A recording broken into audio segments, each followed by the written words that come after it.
সবাই বলে পেহলে দর্শনধারী ফির গুণ বিচারি, অর্থাৎ লোকে তোমার প্রথমে রূপটাই দেখবে তারপর গুণ বিচার করবে। যেমন এই রোজ চিকেন মোমো দেখে প্রথমেই তো আমাদের মনটা ভরে যাচ্ছে, তার কারণ এটা রোজের মতো কত দেখতে সুন্দর, তবে এটা খেতেও কিন্তু দারুণ, তার কারণ ভিতরে রয়েছে টেস্টি জুসি চিকেন স্টাফিং।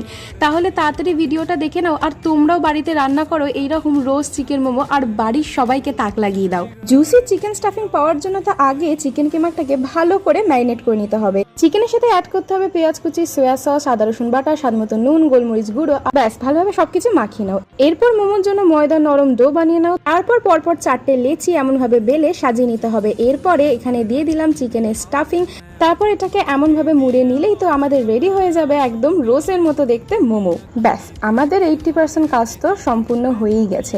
এরপরে এক এক করে মোমোগুলোকে বসিয়ে দিতে হবে স্টিম হওয়ার জন্য। তারপর 15 থেকে 20 মিনিট পরেই আমাদের জুসি চিকেন রোজ মোমো তৈরি হয়ে যাবে। তাহলে বলো রেসিপি কেমন লাগলো?